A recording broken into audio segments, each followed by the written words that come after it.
1943년 7월 러시아 평원에서 끝없이 펼쳐진 초록과 황금빛 풍경. 구불구불한 들판이 높고 가혹한 여름 태양 아래 지평선까지 이어집니다.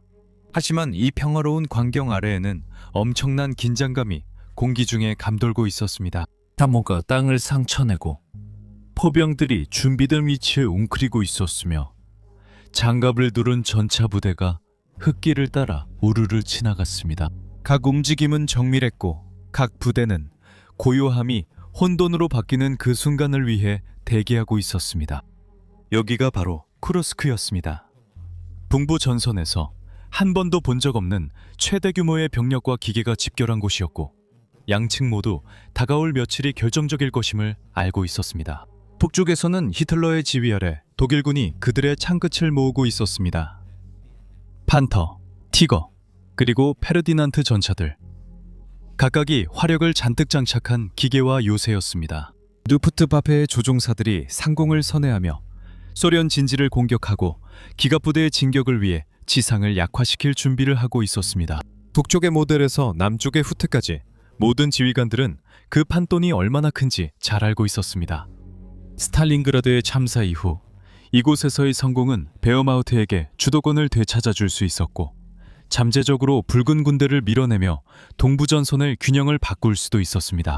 반대편에서는 소련군도 똑같이 경계하고 있었습니다. 정보망에서는 독일군의 준비에 대한 보고가 끊임없이 올라왔고 이는 붉은 군대에게 드물게 선제적으로 공격을 예측할 수 있는 기회를 주었습니다. 공격이 시작되기 전에 주코프 원수와 그의 장군들은 쿠르스크 돌출부를 요새로 탈바꿈시켰습니다. T-34와 클리멘트 보르실로빌 전차들이 햇빛에 반짝였고 승무원들은 단호한 표정으로 훈련에 임했습니다. 이 긴장된 침묵 속에서 스테평원 자체가 숨을 죽이고 있는 듯했습니다. 약 300만 명의 병력과 수천 대의 전차, 수백 대의 항공기가 양측에 준비되어 있었습니다. 모든 결정, 모든 순간, 그리고 모든 실수가 평원 전체에 확대되어 드러날 것이었습니다. 7월 5일이 되자 포병의 천둥 같은 소리가 정적을 깨트렸고 역사상 가장 큰 기갑 전투 중 하나가 펼쳐지게 되었습니다. 동부 전선의 운명을 결정짓고 군사 역사에 영원히 흔적을 남길 거대한 전투가 시작되었습니다. 월스 오브 더 월드에 오신 것을 환영합니다.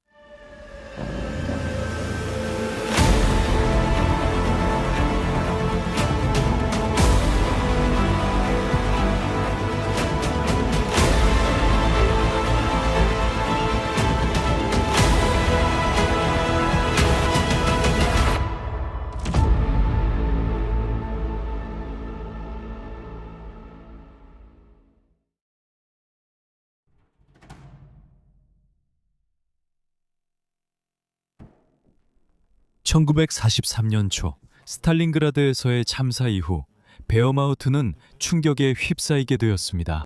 2월에 있었던 제6군의 항복은 독일군의 군사력뿐만 아니라 동부전선 전체의 사기까지 산산조각냈습니다. 인명, 장비, 그리고 전세의 상실로 인해 독일 최고사령부는 전략을 재평가할 수밖에 없었습니다. 하지만 독일이 여름이 오기 전에 주도권을 되찾아야 한다고 확신했던 히틀러는 장군들에게 다시 우위를 점할 방법을 찾으라고 압박했습니다. 남부 전선에서는 에리 폰 만시타인 원수가 산산조각난 부대의 잔여 병력을 재편성하여 남부 집단군을 부활시켰습니다. 2월에서 3월 사이에 그는 훗날 제3차 하르코프 전투로 알려지게 될 반격을 개시했습니다. 헤르만 호트 장군이 이끄는 제4기갑군과 파울 하우저가 지휘하는 SS 기갑군단을 이용해 만시타인은 스탈린그라드에서 서쪽으로 진격한 후 과도하게 전진한 소련군 선봉대를 신속하고 치열한 기동전으로 공격했습니다. 이 독일 기갑부대는 소련군 전방부대를 측면에서 포위한 뒤 섬멸하여 막대한 피해를 입혔고 1943년 3월 14일 하르코프시를 탈환했습니다. 그리고 그달 말까지 북쪽으로 진격해 벨고로드를 탈환했습니다. 이러한 성공은 전술적으로 인상적이었지만 동시에 취약함도 드러냈습니다. 이러한 성과로 인해 독일군의 보급선이 길어졌고 병력도 여전히 과도하게 전진한 상태였습니다. 곧 찾아올 봄 해빙기, 즉 라스푸티차로 인해 대규모 작전이 곧 어려워질 것이었습니다. 게다가 하르키우와 벨고로드를 확보함으로써 약간의 숨통은 트였지만 근본적인 전략적 상황을 바꾸는 데에는 거의 도움이 되지 않았습니다. 붉은 군대는 회복하고 재조직하고 있었으며 여전히 새로운 공세를 펼칠 능력이 있었습니다. 베를린에서 아돌프 히틀러와 참모진은 선택지를 저울질하고 있었습니다. 베르마우트는 하르코프에서 국지적인 성공을 거두었지만 동부 전선은 여전히 무너질 위협에 처해 있었습니다. 동시에 더 넓은 전쟁 양상도 독일에게 불리하게 돌아가고 있었습니다. 1943년 5월 북아프리카에서 추축국 군대가 패배하면서 중요한 전장이 사라졌습니다. 연합군의 이탈리아 상륙이 임박했고 독일 본토에 대한 전략 폭격 작전도 점점 더 격렬해지고 있었습니다.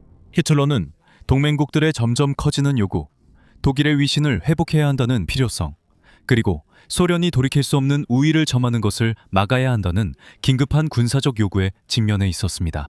지금 동부전선에서 결정적인 일격을 가한다면 한 번의 타격으로 소련의 전력을 무너뜨리고 전선을 단축하며 다른 곳에 투입할 사단들을 확보할 수 있을 것이었습니다. 쿠르스크 돌출부는 북쪽의 오랄과 남쪽의 벨고로드 사이 소련 전선에 형성된 거대한 돌출부로 그러한 기회를 제공하는 것처럼 보였습니다. 이 지역을 포위해 내부의 병력을 섬멸할 수 있다면 독일은 다시 기동의 자유를 되찾을 수 있을 것이었습니다. 그리고 운터네멘 치타델레, 즉 시타델 작전이라는 암호명 아래 히틀러는 북쪽에서의 양면 공격을 승인했습니다. 볼터모델 대장, 그지 중구 집단군의 제구군은 오랄에서 남쪽으로 진격하고 에리 폰 만시타인 원수, 남부 집단군은 헤르만 호트 장군의 제4기갑군과 베르너 케프 장군은 별동대를 이끌고 벨고로드에서 북쪽으로 진격할 예정이었습니다. 두 부대는 쿠르스크 근처에서 만나 소련군을 포위하고 섬멸할 계획이었습니다.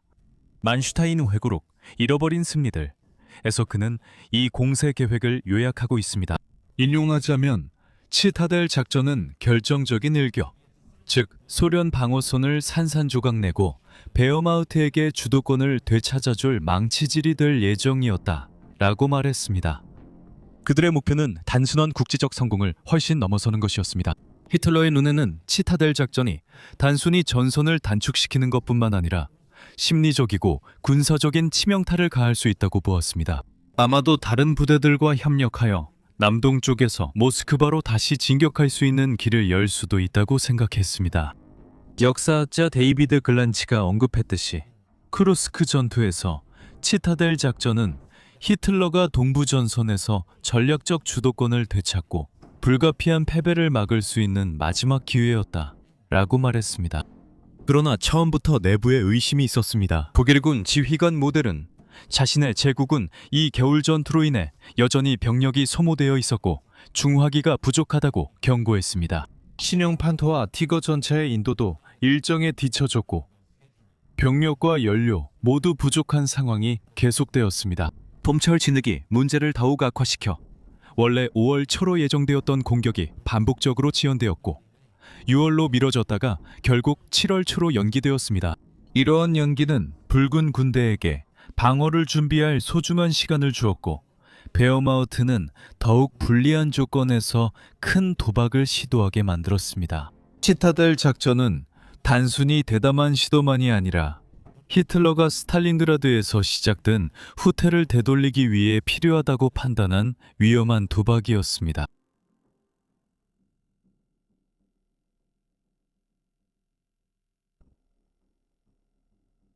(1943년) 초 스탈린과 러시아 최고 사령부인 스타부카는 히틀러가 조만간 동부 소련에서 독일의 운명을 회복하려고 시도할 것임을 알고 있었습니다. 스위스에서 활동하는 스파이 조직과 영국의 울트라 감청을 통해 얻은 정보를 포함한 다양한 정보원을 바탕으로 정보부는 다음 독일군의 공격이 어디에서 일어날지에 대한 더 명확한 그림을 그리기 시작했습니다.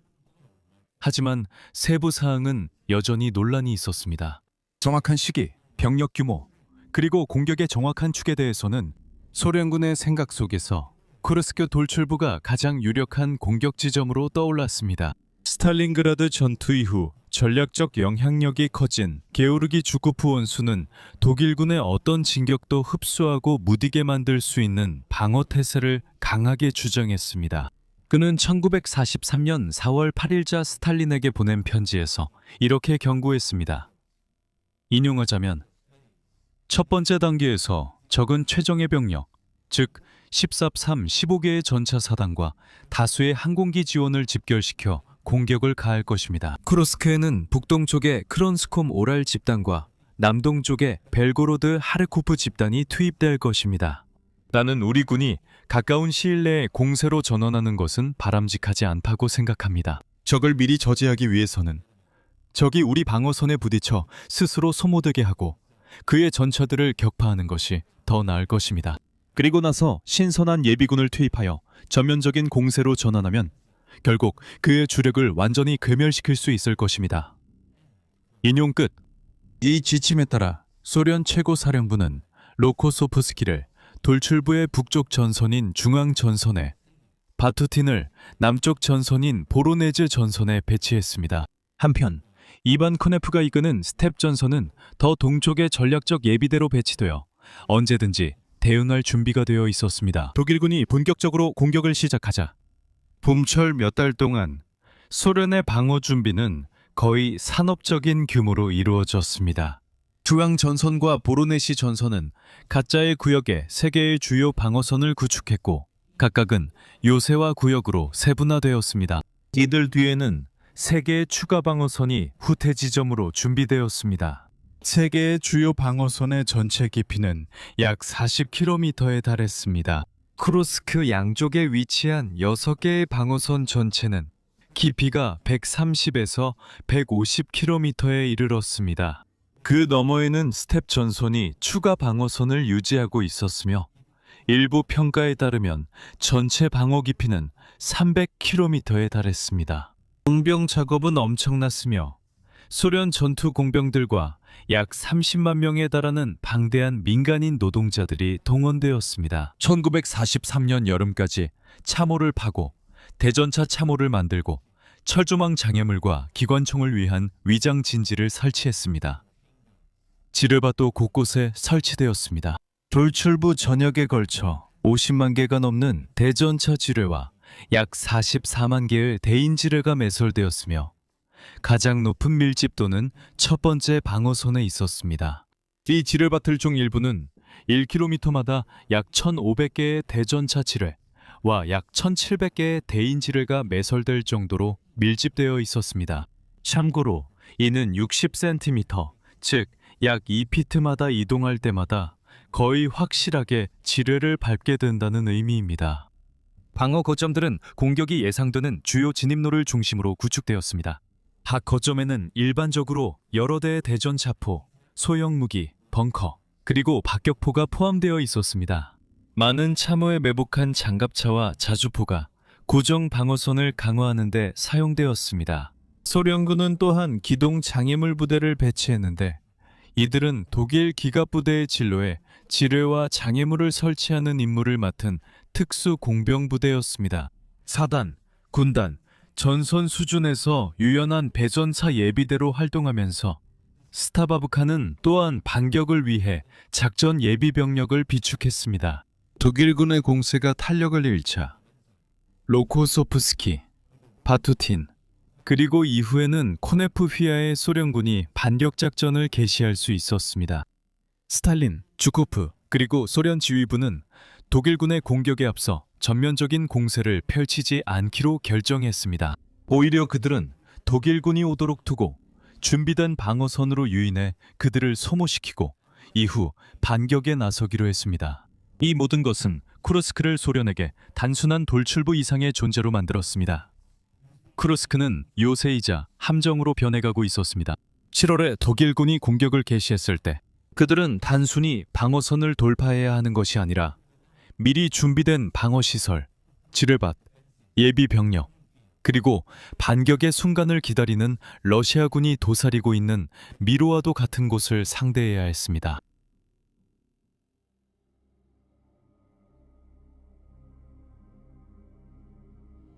1943년 7월 5일 아침, 쿠르스크 돌출부의 광활하고 평평한 평야는 치타델 작전의 첫 포성에 흔들렸습니다.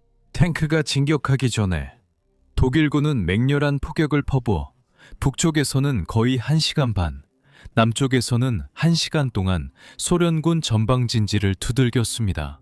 수천 발의 포탄이 터지는 천둥 소리에 곧 루프트바페 폭격기의 굉음이 더해졌고, 이들은 방어진지와 소련군 비행장을 공격하며 저항을 약화시키고 제공권을 장악하려 했습니다. 그리고 나서 장갑, 선봉대가 전진했습니다.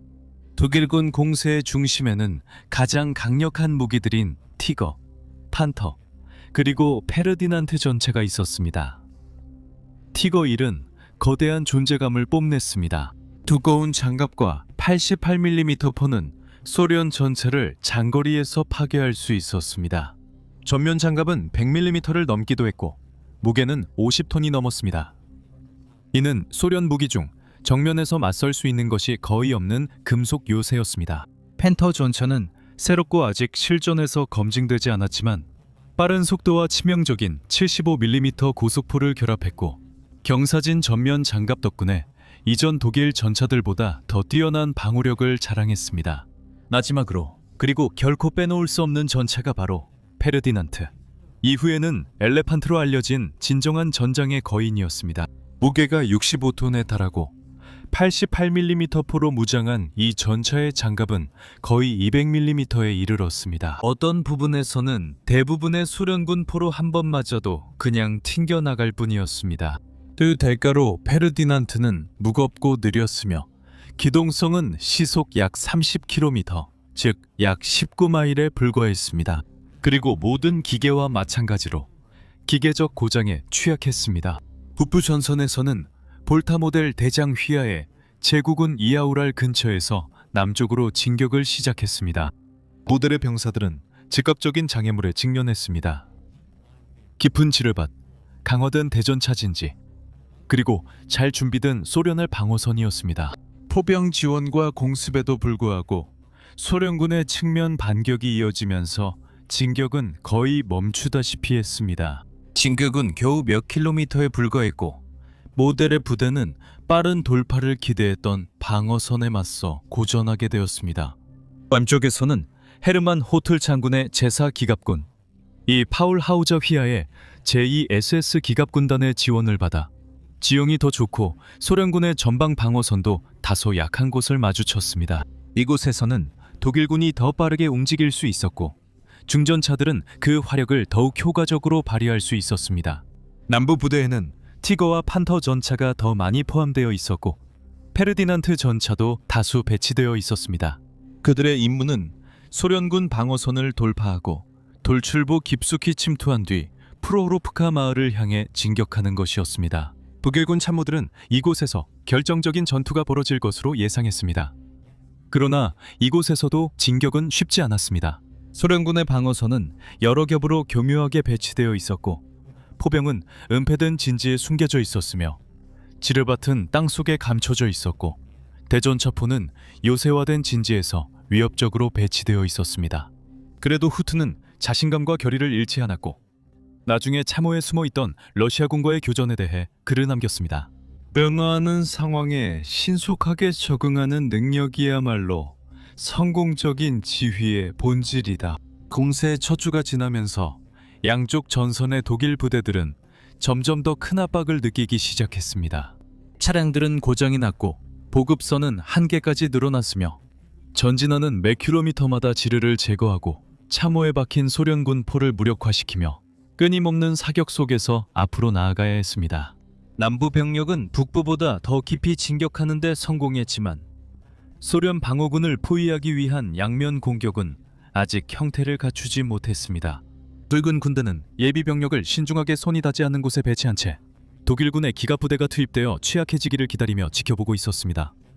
그들은 독일군의 공격이 본격화되면 즉시 반격할 준비가 되어 있었습니다. 7월 중순까지 독일군의 공세는 일부 지역에서 성과를 거두었지만 히틀러가 기대했던 압도적인 성공에는 한참 못 미쳤습니다. 북쪽 진격은 거의 완전히 멈춰섰고 남쪽 돌파는 더 깊이 들어갔지만 점점 더 강한 저항에 부딪혔습니다. 베어마우트의 장갑 거인들, 즉 티거, 판터, 그리고 페르디난트 전차들은 무시무시할 정도로 효과적이었지만 결코 무적은 아니었습니다. 이제 다음 거대한 충돌, 즉 프로호로프카에서 벌어진 대규모 전차전이 펼쳐질 무대가 마련되었습니다. 이 전투는 독일의 기술력과 소련의 저항력을 시험하는 자리였으며 일본은 이를 전쟁 최대의 전차전이라고 부르기도 합니다. 이제 전선이 그어졌고 병사들은 준비를 마쳤으며 쿠르스크의 평원은 다가오는 폭풍을 기다리고 있었습니다.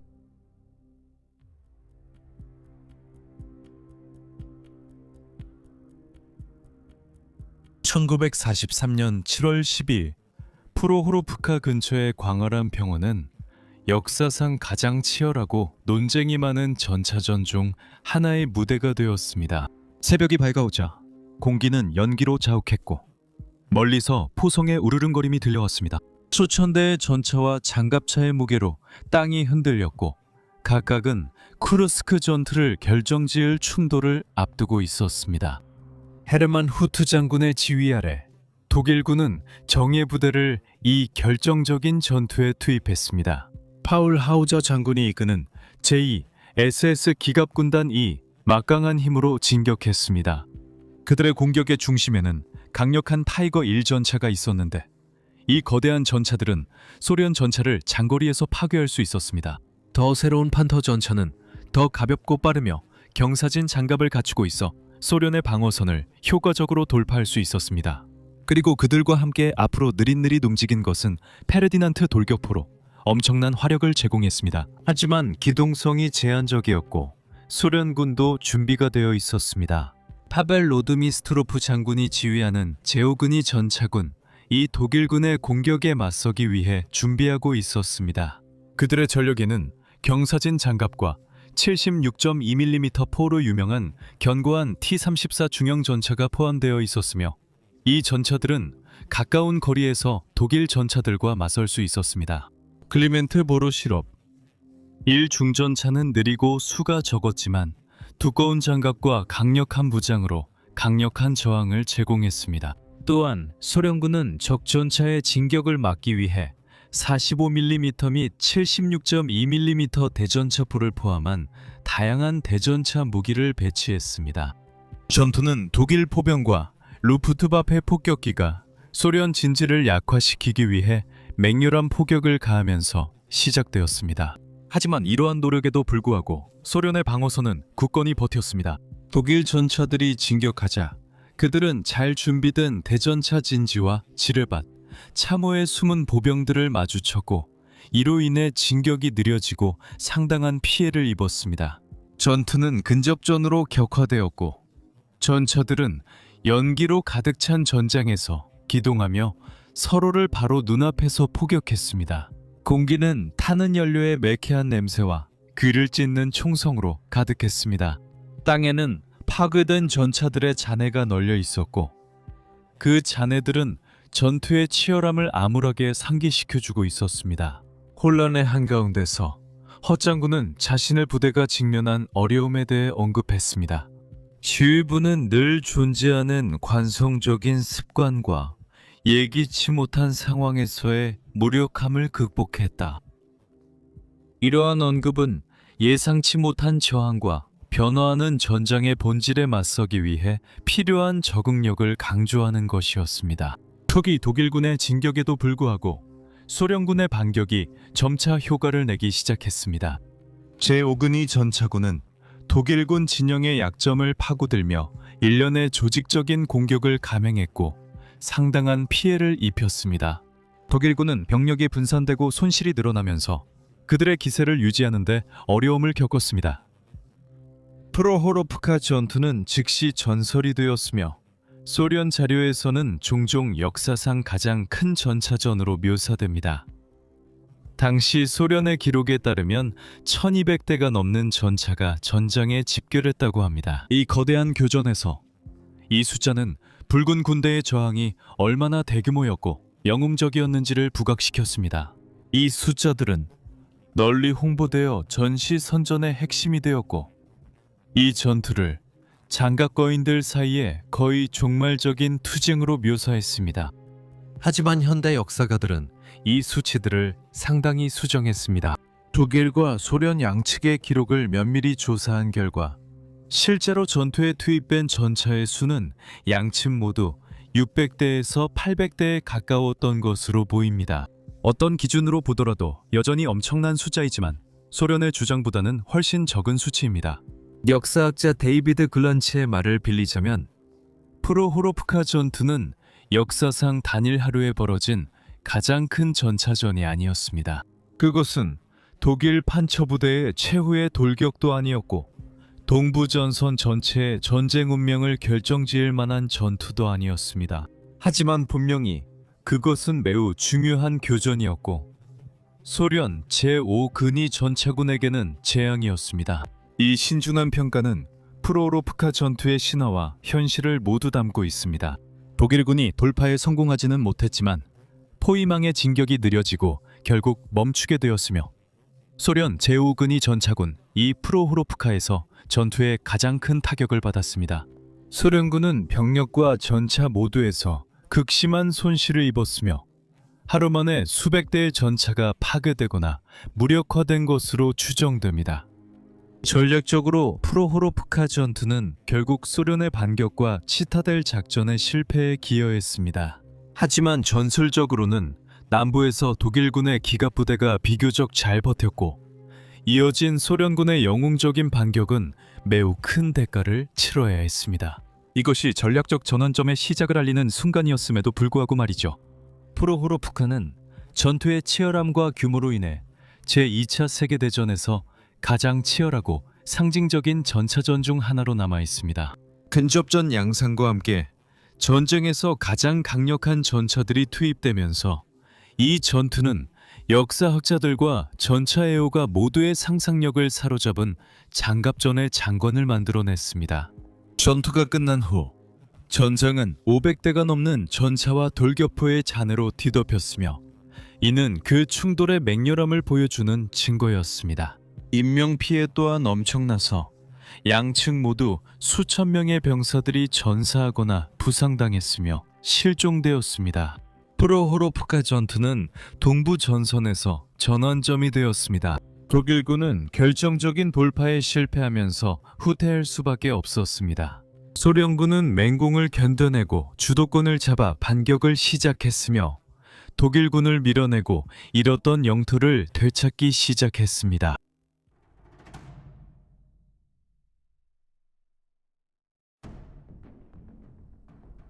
시타델 작전이 중단된 후 소련군은 신속하게 방어에서 공격으로 전환했습니다. 1943년 7월 중순까지 붉은 군대는 예비병력을 신중하게 배치했고 두 차례의 대규모 반격 작전을 개시했습니다. 북쪽 오렐 돌출부를 향한 쿠투조프 작전과 남쪽 벨고로드와 하르키우를 향한 폴코보데츠 루멜카체 작전이 그것입니다.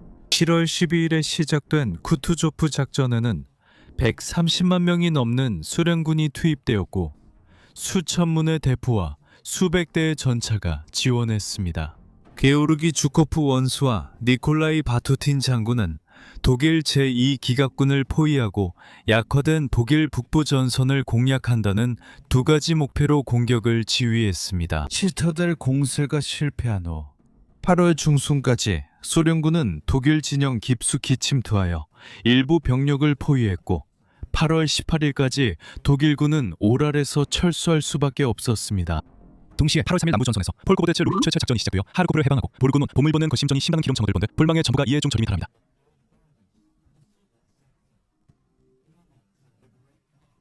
스벌그로 줄질 부속처벌로 성적을 얻어 하르코프를 해방하고 벨고로드에서 독일군을 완전히 제거하는 것이 목표였습니다. 이 공세에는 제1 및 제5근위 전차군과 수많은 소총 사단들이 투입되었습니다.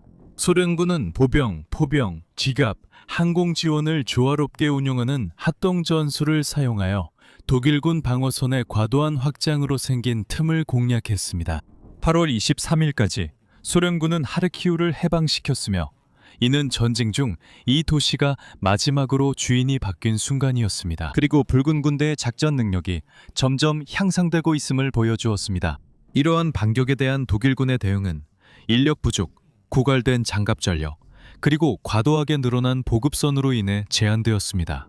히틀러는 치타델 작전이 목표를 달성하지 못했고 독일군이 장기전을 버틸 수 없다는 것을 인식하고 공식적으로 치타델 작전을 중단시켰습니다. 1943년 7월 13일에 만슈타인과 후트 등 독일 지휘관들은 전선을 안정시키려 했지만 그들의 선택지는 제한적이었습니다.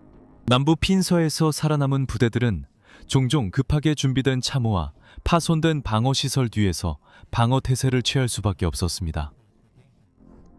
양측 모두 인명과 장비 손실이 심각했습니다.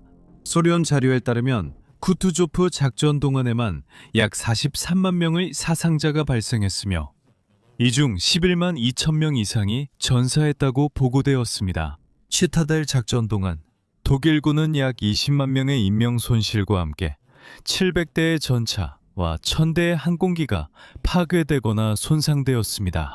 이 수치들은 그 작전의 인명 및 물적 피해를 부분적으로만 보여줍니다. 병사들은 극한의 전투 환경을 견뎌야 했고 전체 부대가 몇 주 동안 전투 불능 상태에 빠지기도 했습니다.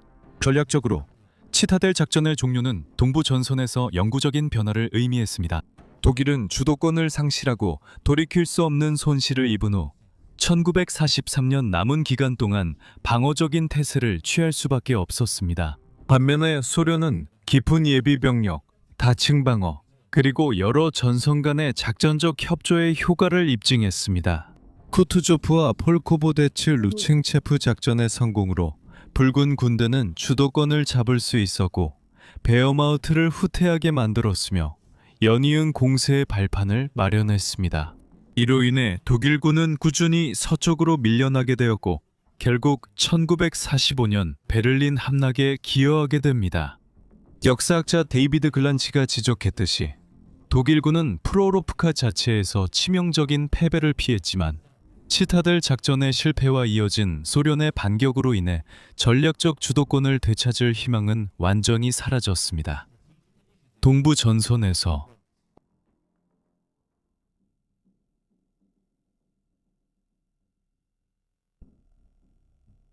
쿠르스크 전투는 제2차 세계대전과 기갑전의 역사에 오래도록 남을 흔적을 남겼습니다. 적군이 대규모 독일군 공세를 막아낸 것뿐만 아니라 처음으로 원활하게 지속적이고 대규모의 반격으로 전환하는 데 성공했습니다.